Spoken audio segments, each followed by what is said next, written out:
नमस्कार, जी न्यूज पर आपके साथ मैं अदिति त्यागी। तो भारत में चीन की जासूसी पर आयकर विभाग का बड़ा खुलासा हम आपको दिखाने जा रहे हैं। जी हां, हवाला और जासूसी मामले में गिरफ्तार चार्ली पेंग से जब पूछताछ की गई तो आयकर विभाग को जो बड़ी जानकारी मिली, अब वो जी न्यूज आप तक पहुंचाने जा रहा है। धर्मगुरु दलाई लामा की जासूसी करने के लिए भारी मात्रा में, जी हां, बड़ी रिश्वत बांटी गई है, मोटी रिश्वत बांटी गई है। जासूसी के लिए चार्ली पेंग ने दिल्ली में मजनू का टीला के पास लामाओं को 2 से 3 लाख रुपए बांटे, जिसके लेन देन की पूरी बातचीत चीन के ऐप वीचैट के जरिए होती थी। रिश्वत को पहुंचाने का काम चार्ली अपने कर्मचारियों के जरिए करता था, जो लामाओं तक पैसों का पार्सल पहुंचाया करते थे। हालांकि 2018 में भी जब चार्ली को दिल्ली पुलिस की स्पेशल सेल ने गिरफ्तार किया था, तब भी दलाई लामा की जासूसी की बात सामने आई थी, लेकिन इस बार जासूसी के पुख्ता सबूत मिले हैं। यही वजह है कि मामले में आगे की जांच के लिए आयकर विभाग ने अन्य एजेंसियों को भी इसकी पूरी जानकारी दे दी है। तो दलाई लामा की जासूसी, हवाला कांड, अब आप समझ लीजिए किस तरह से चीन लगातार साजिश रच रहा है। 2018 में भी दलाई लामा की जासूसी मामले में गिरफ्तार हुआ था चार्ली, तब इस बात के पूरे संकेत थे। 2018 में भी जासूसी का शक था, और अब जब हम आपको ये खबर दिखा रहे हैं तो सवाल ये है कि चीन की जासूसी से दुनिया को आजादी कब मिलेगी। सोचिए जरा, हिंदुस्तान में चीन की जासूसी, भारत में चीन की जासूसी, आप जानते हैं अमेरिका में चीन की जासूसी, पूरी दुनिया में चीन की जासूसी। तो यही सवाल हम उठा रहे हैं कि चीन की इस जासूसी वाली चाल से दुनिया को आजादी कब मिलेगी। तो दलाई लामा की जासूसी कराने की कोशिश और किस तरह से लामाओं को पैसा बांटा गया है, वो हम आपको दिखा रहे हैं। अमेरिका से भी इसी तरह की जासूसी की रिपोर्ट्स आती रही हैं, और अब हिंदुस्तान से भी इसी तरह की रिपोर्ट। सवाल कुल मिलाकर यही, चीन का अतिक्रमण आप जानते हैं, चीन का विस्तारवाद आप जानते हैं, और साथ ही अब हम आपको चीन की जासूसी से जुड़ी ये बड़ी खबर जी न्यूज पर आपको दिखा रहे हैं। और मेरे सहयोगी जितेंद्र शर्मा का रुख करेंगे। हमारे साथ कई खास मेहमान भी हैं, आपको बता देती हूँ। फॉर्मर डिप्लोमेट अचल मल्होत्रा जी हमारे साथ हैं, international affairs expert Prasoon Sharma हमारे साथ हैं, हमारे साथ डीएस सक्सेना हैं जो कि एक्स प्रिंसिपल सीसीआईटी यानी चीफ कमिश्नर और इनकम टैक्स रह चुके हैं। आप सभी का बहुत बहुत स्वागत है। लेकिन सबसे पहले जितेंद्र शर्मा आपके पास आऊंगी। ये जो पूरी खबर है, एक तरफ हवाला की बात और दूसरी तरफ ये जासूसी कांड, पहले तो ये खबर सरल भाषा में हमारे दर्शकों को बताइए, समझाइए। देखिए अदिति, लाओ सेंग इसका असली नाम है, जिसने अपना भारतीय नाम चार्ली पेंग रखा हुआ था। इसको 13 सितंबर 2018 को दिल्ली के मजनू का टीला इलाके से दिल्ली पुलिस की स्पेशल सेल ने जासूसी के आरोप में गिरफ्तार किया था। इंटेलिजेंस की इनपुट थे और उसी के बाद इसको गिरफ्तार किया गया था।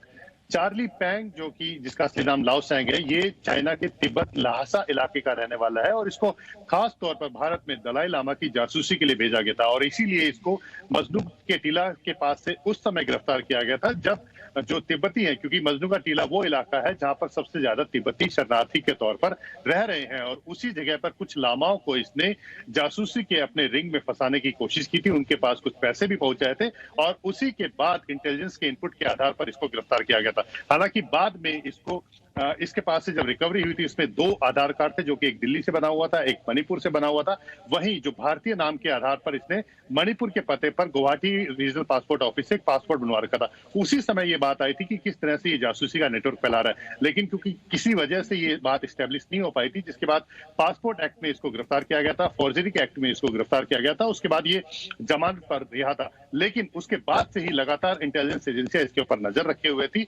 अभी इनकम टैक्स ने इसको पकड़ा है, जिसमें पता लगा था कि किस तरह से इसने 1000 करोड़ रुपए का मनी लॉन्ड्रिंग हवाला की तरह कारोबार किया, और उसमें से काफी सारे पैसे ये इसी तरह जासूसी के आरोप के लिए लोगों तक पहुंचा रहा था। हालांकि खुद नहीं पहुंचाता था, इसने जो अपना नेटवर्क बना रखा था, जिसमें बहुत सारे लोग, इसके जो चाइनीज जो साथी हैं यहाँ पर वीजा पर आए हुए हैं, वो इसकी मदद कर रहे थे, और इसके अलावा जो कंपनियां खोली हुई थी उनके जरिए अलग अलग तरीके से ये पैसे पहुंचा रहा था। अब क्योंकि इनकम टैक्स जो है हवाला और मनी लॉन्ड्रिंग में इसकी जांच कर रही है, जिस तरह से शेल कंपनी के जरिए इसने हवाला का कारोबार किया, रिटेल चेन जो है इंडिया में स्थापित की, 100 करोड़ रुपए उसमें से निकाले, इन सभी मामलों को लेकर के जांच कर रही है। और उसी जांच के अंदर एक बात ये निकल करके आई थी, जब 2018 में गिरफ्तार किया था, तो किस तरह से इसने पैसों की जो शेल कंपनी है उसके जरिए वो ट्रांजेक्शन की थी, और जो कि लामाओं तक जासूसी के लिए पहुंचाई थी। तो ये पूरा मामला है जो कि लगातार जी भी हमारे साथ हैं। ठीक जितेंद्र, आगे आऊंगी आपके पास क्योंकि एक बार एक एक्सपर्ट्स का कमेंट भी यहाँ पर ले लेती हूँ।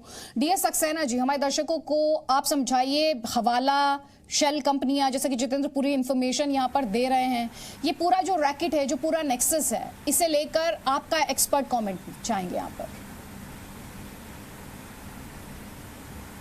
इसमें देखिए, ये हवाला चैनल ये होता है, ये अनऑफिशियल चैनल्स होते हैं। तो यदि आपको जैसे चीन से पैसा मंगाना है या भेजना है तो आप बैंक के थ्रू भेजेंगे, लेकिन हवाला चैनल जो है ये इनफॉर्मल चैनल होता है। कोई आदमी कैश लेके जाएगा, दूसरा कैश लेके आ जाएगा। तो इस प्रकार से ये जो ट्रांजैक्शन होते हैं ये रिज़र्व बैंक की या एनफोर्समेंट एजेंसीज़ की नज़रों में नहीं आते हैं। तो जो इलीगल पर्पसेस के लिए जो ट्रांजैक्शन किए जाते हैं ये हवाला के थ्रू किए जाते हैं। और ये जो शेल कंपनीज़ हैं ये ऐसी कंपनीज़ होती हैं जिनका कोई अपना कारोबार नहीं होता है, इनको सिर्फ किसी ख़ास पर्पस के लिए बनाया जाता है। बहुत बार इनको इसलिए बनाया जाता है कि इनके जैसे अकाउंट वगैरह खुलवा दिए जाते हैं, उसमें कहीं से पैसे आते हैं, फिर पैसे निकलते हैं और वो कंपनी फिर जो है वो बंद कर दी जाती है। तो ये जो है पूरे ट्रांजैक्शन में जो है इसका मेन एम टैक्स एविजन होता है, या कि जैसे ये केस है, इस केस में इसका जो है इसका मतलब मेन एम ये था कि ये गलत ढंग से मतलब स्पाइंग के लिए ये पैसा यूज़ किया जाए। तो और इसमें इनकम टैक्स एंगल ये है कि जो ये पैसा वगैरह आता है इस पे किसी तरह का किसी का कंट्रोल नहीं होता है, और इस पे जो भी टैक्स वगैरह लगना होता है ये नहीं लगता है। तो ये इसका इनकम टैक्स एंगल है। अचल मल्होत्रा जी, जो चीन की जासूसी से जुड़ा हुआ पूरा एंगल है, चीन की जासूसी से जुड़ा वो हम अमेरिका में भी देखते हैं, हम विदेशों में भी देखते हैं। और देखिए ये वैसे ये शख्स है कौन, चार्ली पैंग है कौन, ये हम अपने दर्शकों को बता रहे हैं। हवाला कारोबार के मामले में उसकी गिरफ्तारी हुई है, और बड़ी खबर हम आपको ये दिखा रहे हैं कि किस तरह से जासूसी कांड का खुलासा यहाँ पर हो रहा है। जासूसी करने के आरोप इस शख्स पर हैं भारत में। ये नेपाल के रास्ते अवैध रूप से भारत में घुसा था। साल 2014 में फर्जी पासपोर्ट के माध्यम से इसने फर्जी पासपोर्ट के लिए दरअसल मिजोरम की लड़की से शादी की। देखिए जरा किस तरह से पूरी साजिश रची गई, और फिर 2018 में दिल्ली पुलिस ने शख्स को गिरफ्तार किया। 2018 में 420 समेत यानी कई धाराओं में इसकी गिरफ्तारी हुई, जिसमें धोखाधड़ी 420 वन ऑफ द धारा थी। 2019 में जमानत पर यह रिहा होता है। और साथ ही आपको यह भी हम यहां पर बता दें कि जासूसी किस तरह से कराई गई, लामाओं के माध्यम से, लामाओं को कैसे ट्रांजैक्शंस हुए, फाइनेंशियल ट्रांजैक्शंस हुए, वो भी हम आपको लगातार दिखा रहे हैं। अचल मल्होत्रा जी, चीन का ये जो पूरा जासूसी नेटवर्क है उसके संदर्भ में आप कैसे देखते हैं? देखिए आदिति, एक तो आप इसे किस नजरिए से देख सकते हैं कि एक चाइना ने हमारे यहाँ जासूसी नेटवर्क बनाया हुआ है। आप जानती हैं कि जो जासूसी है ये दुनिया का शायद सबसे पुराना प्रोफेशन है, लेकिन इसे आपको एक लार्जर कॉन्टेक्स्ट में देखना है। और लार्जर कॉन्टेक्स्ट ये है कि चाइना का चरित्र, चाइना के चेहरे पे बहुत सारी नकाबें हैं और जो अब धीरे धीरे एक एक करके उतर रही हैं। कुछ पिछले 2-3 साल में जो सबसे पहले नकाब उतरी वो ये था कि चाइना डेवलपमेंट असिस्टेंस और डेवलपमेंट कोऑपरेशन के नाम पर छोटी छोटी कंट्रीज को आर्थिक रूप से अपना गुलाम बना रहा था, जिसे हम ऋण जाल या डेट ट्रैप पॉलिसी का नाम देते हैं। फिर धीरे धीरे उसकी एक्सपेंशनिज्म यानी अब विस्तारवाद की नीतियां जो हैं वो सामने आई, चाहे वो हमारे एलएसएपी हो, चाहे साउथ चाइना सी में हो, या फिर यहाँ तक ताजिकिस्तान में पामीर रीजन में हो। फिर उसके बाद हमारी नजरों में ये आया कि चाइना का जो तीसरा नकाब उतरा, उसने किस तरह कोविड-19 से जो परिस्थितियां पैदा हुई उसका नाजायज फायदा उठाते हुए उसने गलत मेडिकल इक्विपमेंट बेचे, और जो डिस्ट्रेस प्रॉपर्टीज और एसेट्स थी उन्हें उसने खरीदने की कोशिश करी। इस तरह हाल ही में उसकी साइबर एस्पायनेज, डेटा सॉवरेनिटी पे कैसे वो अटैक कर रहा है, किस तरह अपनी एप्स का दुरुपयोग करके वो दुनिया भर से डेटा इकट्ठा कर रहा है इंटेलिजेंस, साइबर सिक्योरिटी के थ्रू, साइबर एस्पायनेज के थ्रू, ये उसकी एक और नकाब खुल के आई। तो अब जो है इसी कड़ी में इसे आप देखिए कि उसके ऑपरेशंस यहाँ चल रहे हैं। मकसद कुछ भी हो सकता है, मकसद यही है कि अपने फायदे के लिए दूसरे देशों को नुकसान पहुंचाना। तो ये सारा एक जो है उसकी चाइना चरित्र की एक के बाद एक जो है नकाब खुल रही है। हालांकि मैं इसमें ये भी ऐड कर देता हूं कि हमारे अपने सिस्टम्स में भी कुछ कमजोरियां हैं, जिसके चलते हुए ये आधार कार्ड भी ले लेता है, पासपोर्ट भी बनवा लेता है, शादियां भी कर लेता है, और एक बार गिरफ्तार होने के बाद फिर से ये छूटने के बाद फिर भी ये अपने जो है काम चलाता रहता है। तो ये एक अलग चीज हो जाती है। तो अब जो बड़ी खबर भी अपने दर्शकों को लगातार दिखा रहे हैं, चीन की छोटी कंपनियों के लिए यहाँ पर किस तरह से नकली ऑर्डर्स जारी किए जाते हैं। हम आपको ये भी बता रहे हैं कि हवाला कारोबार पर यह आयकर विभाग का बड़ा खुलासा है, जिसमें 40 खातों से चीन की कंपनियों के लिए 300 करोड़ रुपयों का लेन देन हो जाता है। दिल्ली के चार्टर्ड अकाउंटेंट पर 40 से अधिक बैंक खाते चलाने के आरोप हैं। आयकर विभाग ने खातों से हवाला के करोड़ों रुपए जब्त किए हैं। आयकर विभाग को हांगकांग में भी हवाला से लेन देन का पता चला है।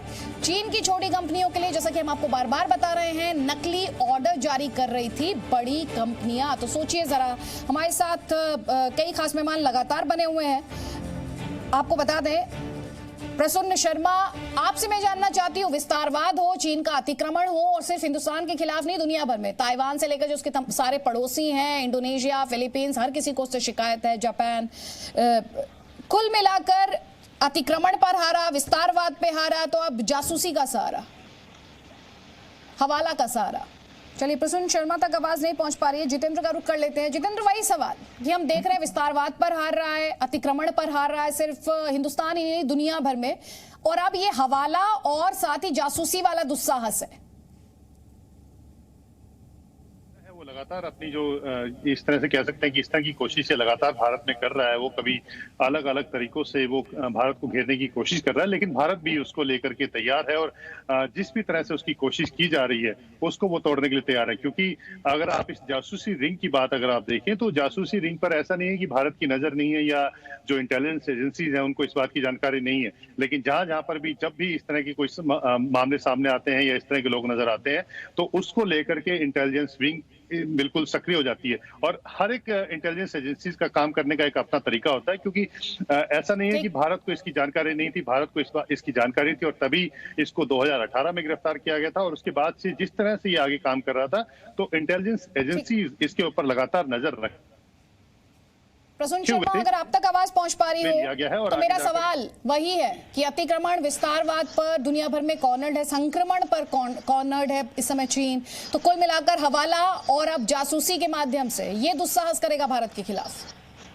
जी अदिति जी, ये एक तरह से चाइना ने प्रॉक्सी वॉर शुरू कर दिया है। पहले वो प्रोपेगेंडा और इंफॉर्मेशन वॉर पे भारत पे वार कर रहा था, अब ये इंटेलिजेंस वॉर भी शुरू कर दिया।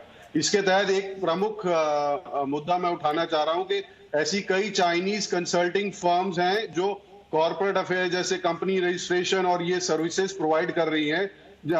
उन पे स्क्रूटनी करनी चाहिए हमारी एजेंसीज को, क्योंकि अगर आप चाइना में कोई भारतीय ऐसी कंपनी खोलना चाहता है तो वहां पे किसी भी फॉरेन लीगल सर्विस या ऐसे कॉर्पोरेट अफेयर कंसल्टिंग अलाउड नहीं है, हमें चाइनीज ही हायर करना पड़ते हैं।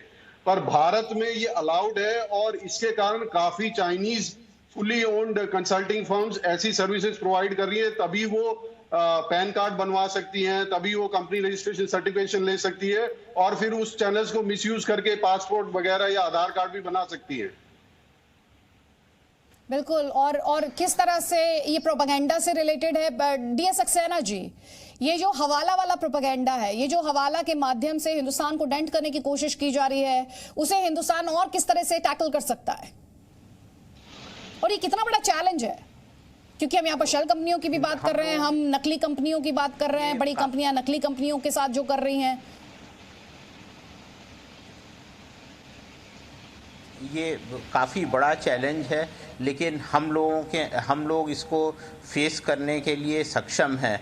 हम लोगों के यहाँ ये एनफोर्समेंट डायरेक्टरेट है, ये मेनली इसी तरह का जो मनी लॉन्ड्रिंग है ऐसे केसेस को टैकल करती है। और इसका जो हवाला का जो एम होता है वो ये होता है कि हम किसी जगह बहुत सारा अनअकाउंटेड पैसा इकट्ठा कर लें, फिर उसका उपयोग जो है वो सीक्रेट कामों में करें। जैसे चाइना वाले लोग हैं, अब इन्होंने मान लीजिए चाइनीज़ कंपनीज़ को ऑर्डर दिए और उन्होंने पैसा भेजा, तो कोई एक्सपोर्ट तो हुआ नहीं, लेकिन पैसा आ गया। अब इस पैसे को जो है ये लोग अपने यहाँ रख लेंगे, इनका खर्चा तो हुआ नहीं है, और दिखाएंगे कि बैंक अकाउंट से ये पैसा सामान लेने में चला गया है। तो ये पैसा फिर इनके पास इकट्ठा हो जाएगा कैश में, और ये कैश का यूज़ जो है अपनी जो जासूसी इंफॉर्मेशन है ये ख़रीदने में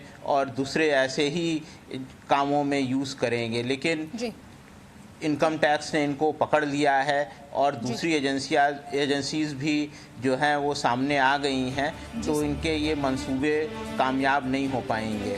बिल्कुल, यही बात हम बार बार कह रहे हैं कि अतिक्रमण, विस्तारवाद, संक्रमण, अब जासूसी, चीन अपनी नापाक हरकतों में कामयाब नहीं हो पाएगा। डीएस सक्सेना जी, अचल मल्होत्रा जी, जितेंद्र शर्मा और प्रसून जी, बहुत बहुत शुक्रिया जी न्यूज के साथ जुड़ने के लिए। Presenting B News app available on Google Play and App Store. Download it now.